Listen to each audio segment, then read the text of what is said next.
Bienvenidos a Geopolítica con Francisco Tudela. Hoy tenemos dos temas.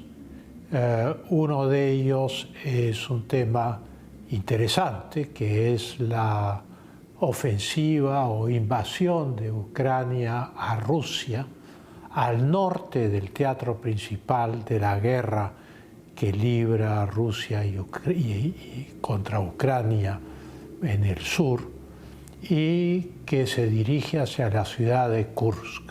En términos reales, las fuerzas ucranianas han avanzado unos 20 kilómetros, dicen controlar unos 1000 kilómetros cuadrados de territorio ruso, pero naturalmente cuando uno ve esto en el mapa, uno comprende que es una pequeña indentación en la frontera norte con Rusia. El golpe propagandístico es lo que importa en esta ofensiva ucraniana. El segundo tema que nos ocupa hoy es un tema tremendamente importante.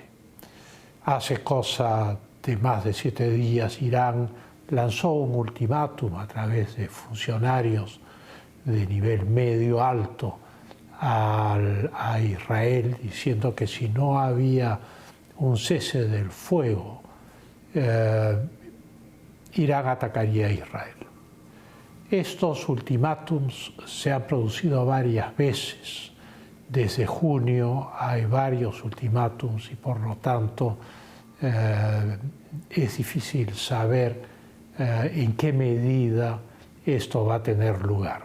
Pero lo que el 15 ha dicho Irán es que no atacará a Israel si es que los Estados Unidos consiguen un cese del fuego. Los actuales jefes de Hamas también han reiterado esta posición. Lo que buscan es regresar a las conversaciones del cese de fuego y lograr un cese de fuego.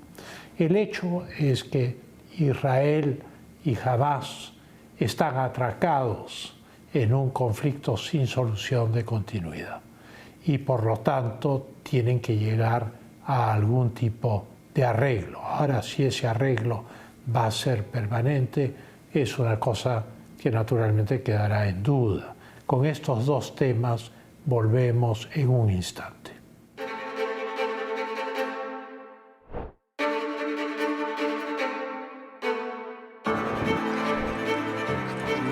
Miles de personas en una operación a gran escala que no será financiada según el Ministerio.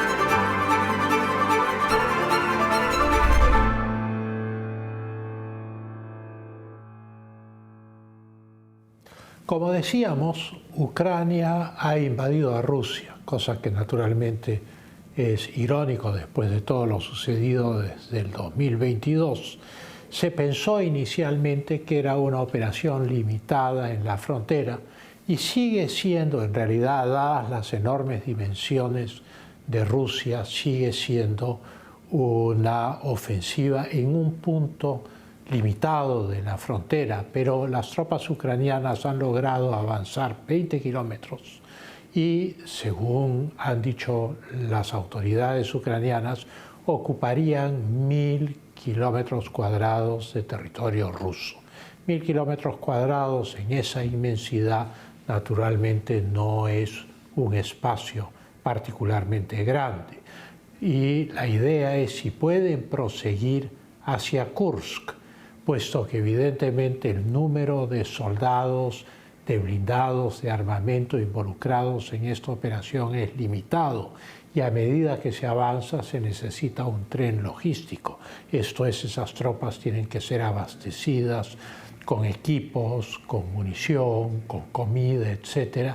Y al mismo tiempo sus flancos van volviéndose débiles, lo que entonces lleva a preguntarse qué cosa es esta operación en la cual, en lugar de luchar en los márgenes de las zonas rusófonas de Ucrania, Ucrania decide llevar a cabo una ofensiva al norte del teatro principal de la guerra, en una zona netamente rusa, y penetrar de esta manera en el territorio de su enemigo. Y la respuesta es que evidentemente lo que se busca es cambiar la visión de las cosas. Esto es, se trata de un golpe de propaganda de guerra en el cual Ucrania aparece como vencedora. Las tropas ucranianas dicen que no han encontrado mucha resistencia, puesto que no es el teatro principal de los combates, y la autoridad máxima de Ucrania, el presidente Zelensky, ha terminado refiriéndose a esta ofensiva como una ofensiva exitosa. Sin embargo, hay que ser claros que capturar 100 prisioneros y avanzar 20 o 25 kilómetros no representa una victoria de ninguna manera. Rusia ha declarado el estado de emergencia en toda esa región, que es la región de Belgorod, y hay daños en la población civil por los drones, por el uso de la artillería y por el avance de las tropas ucranianas. Rusia naturalmente ha acusado a Ucrania de cometer crímenes de guerra contra los civiles y pone en lo que el presidente Putin ha descrito como una pausa larga cualquier posibilidad de negociaciones, con lo cual si la ofensiva tenía como propósito precipitar negociaciones, pues estas no van a tener lugar. Quedan otros aspectos, queda el aspecto mediático, que evidentemente ha tenido un gran impacto y que favorece a Ucrania. En el aspecto militar se ve que lo que estaba fuera del teatro principal de la guerra estaba poco protegido, lo que ha permitido este avance ucraniano, y eso afecta de alguna manera a las autoridades de defensa de Rusia y al propio presidente Putin. Pero las guerras son inciertas en su desarrollo. Complica el panorama de la guerra, puesto que es entrar a territorio netamente ruso, lo que ha hecho Zelensky, y se complica el panorama de la guerra porque es un punto adicional a la evolución que ha implicado el poner de lado la neutralidad de Finlandia y Suecia para entrar a la OTAN y, en fin, poner a toda Europa en pie de guerra. Putin se ha referido a la ofensiva ucraniana como una situación en el área fronteriza. Esto es quitándole importancia, pero importancia mediática, que es la principal, la tiene y grande. Se especula mucho sobre los efectos y la razón de este ataque, pues la defensa en profundidad en Rusia es enorme. La ofensiva ucraniana ha sido vista por los medios occidentales como una ofensiva rotunda y que desprestigiaría al presidente Putin como el custodio de la seguridad de Rusia. Sea lo que fuese, el hecho es que Rusia en el sur continúa con su ofensiva en Avdiivka y en Kherson, y lo que está ocurriendo ahora ocurre a cientos de kilómetros del principal frente de batalla en el sur de Ucrania.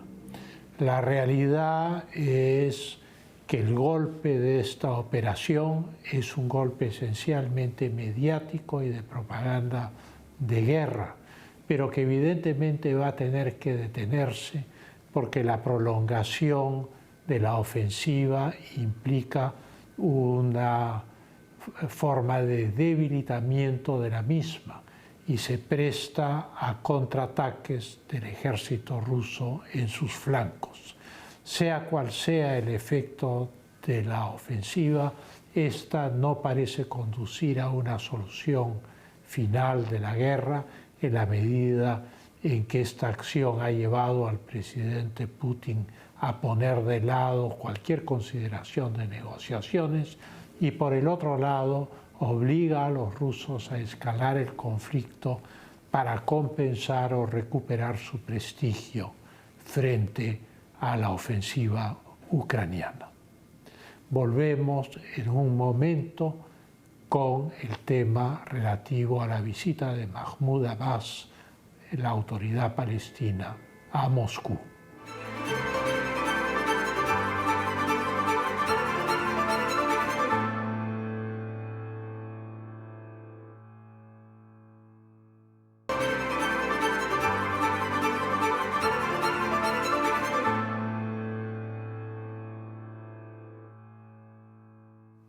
El 13 de agosto, el presidente de la Autoridad Palestina en Cisjordania, Mahmoud Abbas de Al-Fatah, visitó Moscú y se entrevistó con el presidente Putin en búsqueda de una solución o sobre todo de un cese del fuego en la Franja de Gaza. Esto sigue a las amenazas de Irán respecto a un ataque masivo contra Israel si es que Israel no implementa o culmina las negociaciones con Hamás para un cese del fuego. Lo que sucede en realidad es que la guerra de Gaza está estancada. Los Estados Unidos de América han suministrado armamento a Israel el 14 de agosto por valor de $20.000 millones. Este armamento lo que busca es más garantizar la seguridad del Estado de Israel en un Medio Oriente volátil que ser utilizado únicamente en la Franja de Gaza. El conflicto en la Franja de Gaza se encuentra en realidad estancado. Los israelíes no han podido llevar a cabo su ofensiva final sobre Rafah, puesto que los americanos les han puesto un freno para no aumentar la pérdida de vidas civiles, que según las autoridades palestinas suman ya 40.000 civiles muertos. Naturalmente, independientemente de la exactitud de la cifra, la mayor mortandad en este conflicto está ocurriendo entre la población civil. La presencia de Mahmoud Abbas sigue a la amenaza iraní. La amenaza iraní es una amenaza que se ha repetido durante varios meses con reiteración. En junio, los iraníes dijeron que iban a desatar el infierno sobre Israel y efectivamente hubo una lluvia de misiles, la mayor parte de ellos interceptados por el domo de hierro sobre Israel. Ahora Irán dice que va a detener su ataque contra Israel si es que los Estados Unidos de América consiguen un cese del fuego, lo que implica presionar por un lado a los Estados Unidos de América mientras Mahmoud Abbas busca la buena voluntad de Rusia y por consiguiente de Turquía e Irán para buscar una solución a la crisis de la guerra de Gaza. Esta crisis además tiene aspectos que ya van abarcando toda la región. El hecho de que sectores nacionalistas israelíes hayan ocupado la explanada de la mezquita de Al-Aqsa y hayan incluso realizado oraciones en la propia mezquita, cosa que ha indignado a los musulmanes, muestra el nivel de falta de entendimiento, de imposibilidad de conversar para buscar alguna fórmula para la solución del problema israelí-palestino. Por otro lado, Irán ha sentido su soberanía nacional atacada al haberse asesinado a Ismail Haniyeh en Teherán con un misil de corta distancia, probablemente desde un dron israelí. Mahmoud Abbas, por otro lado, ha anunciado que se va a desplazar a la Franja de Gaza. ¿Cómo interpretar esto en medio de las invocaciones a los Estados Unidos y la visita del propio Abbas al presidente ruso Vladimir Putin, pues el ir a Gaza significa superar una falta de entendimiento profunda entre Fatah, la organización representada por Mahmoud Abbas, localizada principalmente en Cisjordania, y Hamas, este partido sunita pero yihadista que es el que gobierna la Franja de Gaza. De tal manera que si Mahmoud Abbas logra desplazarse a Gaza, representa su acto una política de mano extendida hacia Hamas y evidentemente mucha mayor presión para conseguir el cese de fuego tan ansiado. Sin embargo, la actividad militar israelí se ha incrementado y se ha incrementado en los ataques al sur del Líbano y con los vuelos rasantes que la Fuerza Aérea israelí realiza sobre Beirut, rompiendo en algunos momentos la barrera del sonido y atemorizando a la población de Líbano, que en el fondo es una víctima de la presencia de Hezbollah dentro de su territorio.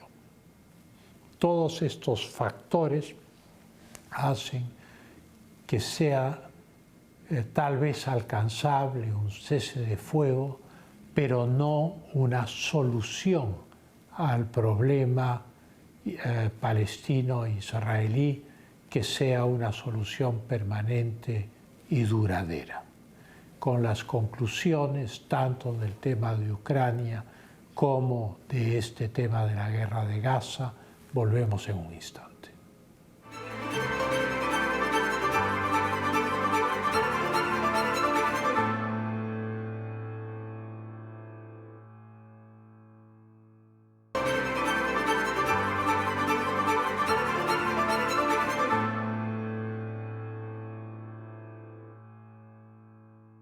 ¿Qué conclusiones podemos sacar tanto de la ofensiva ucraniana como de la visita de Mahmoud Abbas a Moscú después de las amenazas iraníes contra Israel y la situación en el norte de Israel y el sur del Líbano?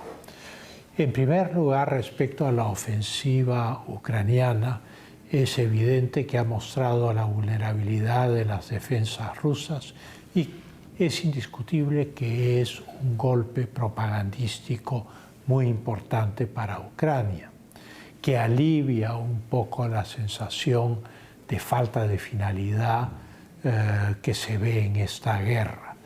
Sin embargo, el escaso número de tropas comprometidas, la imposibilidad en realidad de comprender más tropas dentro de las fuerzas existentes, la imposibilidad de conquistar ciudades importantes en Rusia con grandes líneas, largas líneas logísticas, hace que la ofensiva sea una ofensiva, por llamarla de alguna manera, de responsabilidad limitada.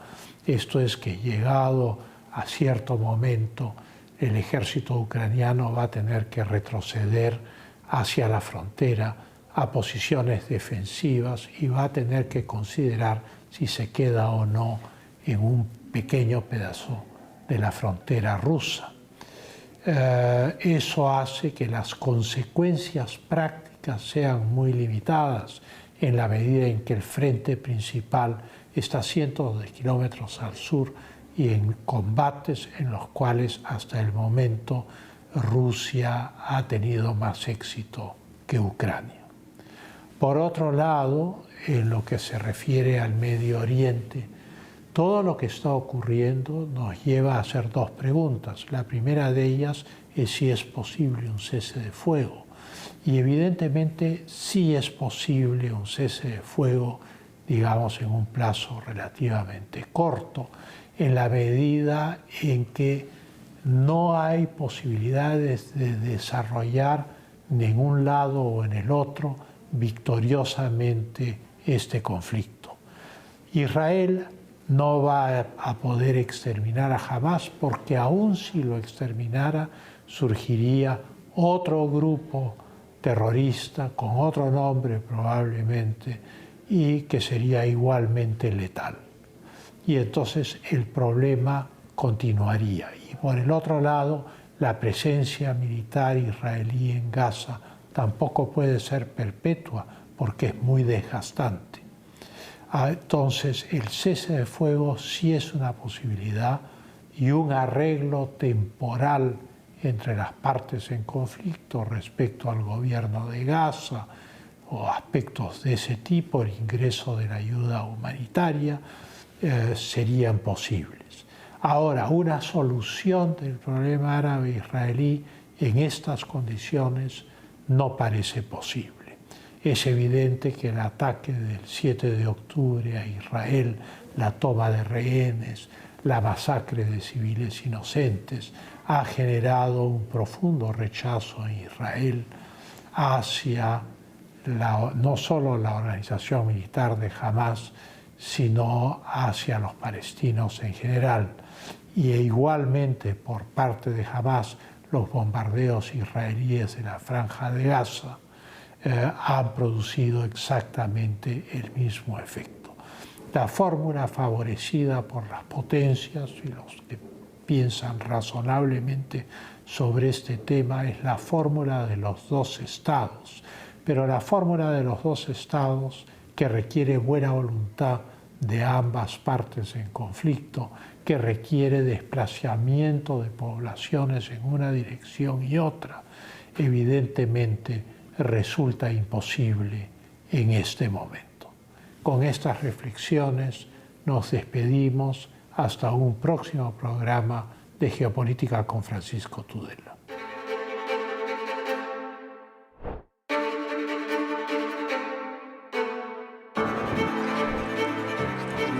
Miles de personas en una operación a gran escala que no será anunciada se vuelven a la